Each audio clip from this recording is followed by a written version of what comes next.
Party అధ్యక్షులు Shri YS Jaganmohan Reddy గారికి, అలాగే ఇక్కడ రీజనల్ కోఆర్డినేటర్ గా ఉన్నటువంటి పెద్దాయన పెద్దిరెడ్డి రామచంద్రారెడ్డి గారికి, పార్లమెంట్ సభ్యులుగా ఉన్న పెద్దిరెడ్డి మిథున్ రెడ్డి గారికి, కోడూరు ఇన్ఛార్జ్ గా ఉన్న శ్రీనివాసులు గారికి, అలాగే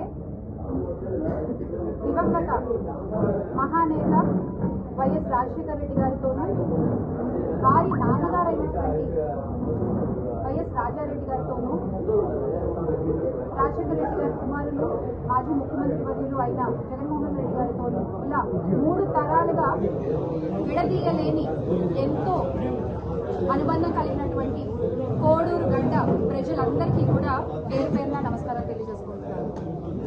ఈరోజు ఈ ప్రాంతానికి రావడం చాలా సంతోషంగా ఉంది. అయితే ఇక్కడికి వచ్చిన తర్వాత ఇక్కడున్న సమస్యల గురించి కూడా కొంచెం మాట్లాడాలి కాబట్టి ఖచ్చితంగా మనం ఒక క్లోజ్డ్ రూమ్ లో జరిగిన డిస్కషన్స్ లో ఓపెన్ గా ఒక రాష్ట్ర భవిష్యత్తుని, ఒక రాష్ట్రాన్ని తాకట్టు పెట్టేసిన ఒక కథ గురించి వాళ్ళు మాట్లాడుకుంటున్నారు ఈ ప్రెస్ మీట్. మీకు గుర్తుంటే కనుక 2024లో మనం ఒక కథ చెప్పుకున్నాం. ఒక ముసలి తోడేలు ఓపిక లేక ఒక గుంటనక్క సహాయం కోరి ఒక కుందేల్ని ఆహారంగా తీసుకురమ్మంటే ఆ గుంటనక్క వెళ్ళి ఆ కుందేలుకి ఎలా మాయ మాటలు చెప్పి ఆ సింహానికి ఆహారంగా మార్చిందో కథ చెప్తున్నాం కదా మనం. ఇప్పుడు ఆ కథ ఎందుకు చెప్తున్నాను అంటే, స్టిల్ ఈ రోజుకి ఇప్పటికీ అమాయకమైన ఆ కుందేలు ఆ సింహం వలలో చిక్కుకుని బిలబిలలాడుతూనే ఉంది. ఇక్కడ ఆ అమాయకమైన కుందేలు ఆంధ్ర రాష్ట్ర ప్రజలు. 1 కాదు 2 కాదు, ప్రతిసారి ఈ కూటమి ప్రభుత్వంలో రాష్ట్ర ప్రజలకి అన్యాయం జరుగుతూనే ఉంది. ముఖ్యంగా రాయలసీమ ప్రాంతం గురించి మాట్లాడుకుంటే కనుక, మరి బాబు గారు ఆయనకి జన్మనిచ్చినటువంటి రాయలసీమ ప్రాంతంపై ఎందుకంత ద్వేషాన్ని పెంచుకున్నారో మనకి తెలియదు. కానీ ఈ రోజున ఈ ప్రాంతానికి ఒక జీవధార, ఒక ప్రాణధారగా ఉండేటువంటి రాయలసీమ లిఫ్ట్ ఇరిగేషన్ ప్రాజెక్ట్ ని ఆపడానికి అన్ని విధాల ఆయన శక్తి వంచన లేకుండా ప్రయత్నిస్తున్నారు. మనం ఇప్పుడు అసలు కథలోకి వెళ్దాం. అంటే శ్రీశైలం నుంచి రాయలసీమకు, నెల్లూరు జిల్లాలకు, చెన్నైకి తాగునీటి అవసరాలకు నీళ్లు తీసుకునేందుకు ఏర్పాటు చేసినటువంటి పోతిరెడ్డిపాడు హెడ్ రెగ్యులేటర్ 881 అడుగుల ఎత్తులో ఏర్పాటు చేశారు. నేను ఇది ప్రజలందరికీ అర్థమయ్యే విధంగా చెప్పే ప్రయత్నం చేస్తున్నాను. ఎందుకంటే చాలా మందికి అసలు ఏంటి ఈ లిఫ్ట్ ఇరిగేషన్ ప్రాజెక్ట్ అనే దాని గురించి పెద్దగా అవగాహన లేదు. అందుకే నా ఈ ప్రయత్నం. ఇక్కడ 881 అడుగులతో ఏర్పాటు చేసినటువంటి పోతిరెడ్డిపాడు 800 కన్నా ఎక్కువ ఎత్తులో నీరు ఉంటేనే పోతిరెడ్డిపాడు నుంచి మనం పూర్తి స్థాయిలో నీళ్లు తీసుకోగలం. ఉన్నది 881 అడుగులు. 880 కంటే ఎక్కువ ఉంటేనే మనం పూర్తి స్థాయి నీళ్లు తీసుకోగలం. ప్రస్తుతం ఉన్న డిజైన్ ఎలా ఉంది? 44,000 క్యూసెక్కుల నీటిని తీసుకోవడానికి మాత్రమే వీలుంటుంది. 854 అడుగులు ఎత్తుంటే 7,000 క్యూసెక్కులు తీసుకోవచ్చు. 841 అడుగులు ఉంటే కేవలం 2,000 క్యూసెక్కులు మాత్రమే నీళ్లు తీసుకునే వీలుంటుంది. పోతిరెడ్డిపాడు నుంచి దాదాపుగా మనం 101 టీఎంసీల నీళ్లను తీసుకోగలిగేటువంటి సామర్థ్యం ఉన్నా కూడా 2004 నుంచి దాదాపు 2 దశాబ్దాల కాలానికి పైగా ఏనాడు కూడా మనం పూర్తిగా దాన్ని వినియోగించుకోలేదు. కేవలం 2 సంవత్సరాలు మాత్రమే అధికంగా, అక్కడ కూడా పూర్తిగా కాదు, అధికంగా నీటిని తీసుకోగలిగాం పోతిరెడ్డిపాడు నుంచి. అది కూడా 19-20 సంవత్సరాలు జగన్మోహన్ రెడ్డి గారు ముఖ్యమంత్రిగా ఉన్నప్పుడు. అలాగే మిగిలిన సంవత్సరాల్లో మనం సరిగ్గా నీళ్లు తీసుకోలేకపోవడం వల్ల పోతిరెడ్డిపాడు నుంచి మనం విపరీతమైన సంక్షోభాన్ని ఎదుర్కోవాల్సి వచ్చింది, విపరీతమైన కరువును ఎదుర్కోవాల్సి వచ్చింది. రాష్ట్రానికి సంబంధించిన పరిస్థితులు ఇలా ఉంటే ఏదో క్లోజ్డ్ రూమ్ లో అభ్యర్థన చేయగానే చాలా ఓపెన్ గా ఈయన రాష్ట్రాన్ని తాకట్టు పెట్టేశారు.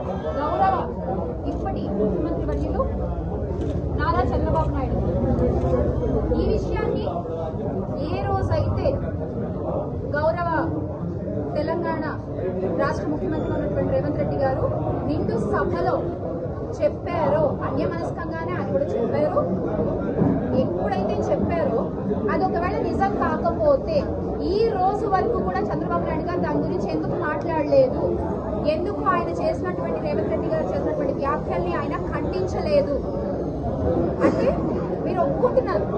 ఎస్, నేను రాష్ట్రాన్ని తాకట్టు పెట్టేశాను అని మీరు ఒప్పుకుంటున్నారు, అంతే కదా.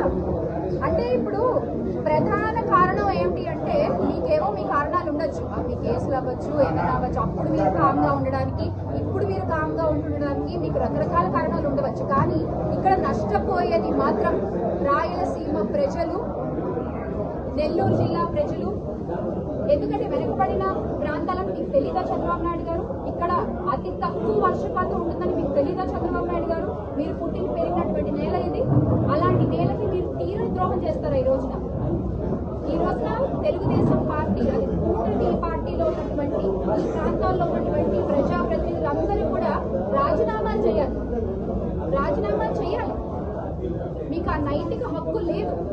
మీరు ప్రజల గురించి ఏం ఆలోచించారు?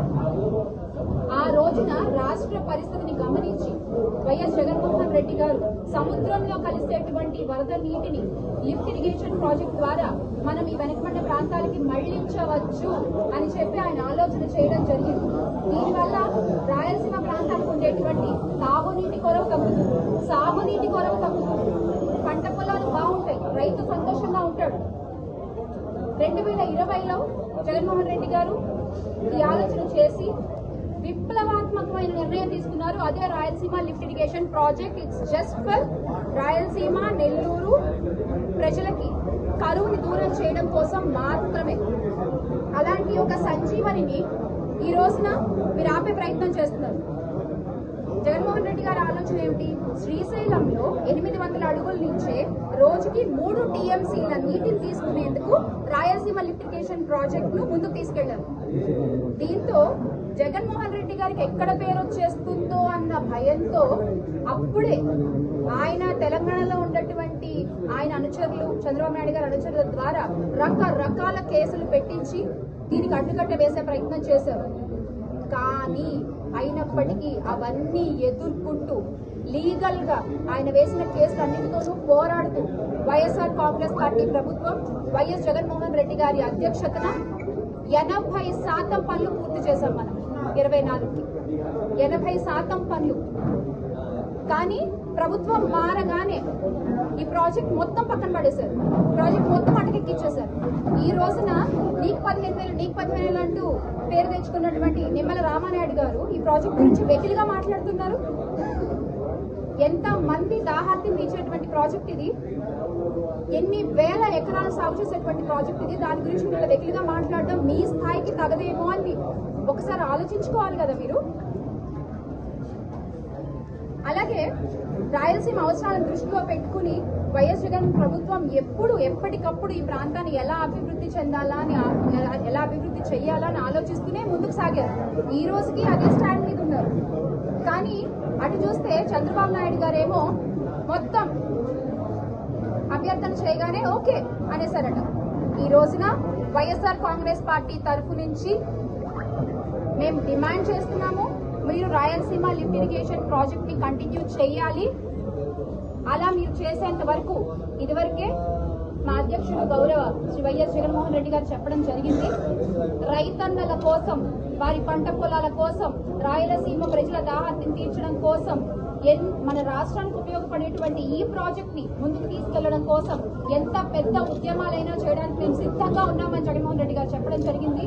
వారి బాటలోనే వైఎస్ఆర్ కాంగ్రెస్ పార్టీ మొత్తం కదులుతుంది అని మరొకసారి మీకు గుర్తు చేస్తా ఉన్నాం. ఈ సందర్భంగా నిజంగా ఈ రోజున మీరు ఆ ప్రాజెక్ట్ మేము చేయలేము అని ఒప్పుకుంటే గనక చేసేయండి రాజీనామాలు. అవసరం లేదు. ఈ ప్రాంతంలో ఉన్నటువంటి మంత్రులందరూ కూడా మీ బావమర్ది గారికినేమో పోటీలు చేయడానికి రాయలసీమ ప్రాంతంలో ఒకళ్ళ కుప్పం కావాలి, ఒకళ్ళ హిందూపురం కావాలి. కానీ ఏం చేశారయ్యా ఆ ప్రాంతాలకు వీళ్ళు అంటే ఏమీ లేదు.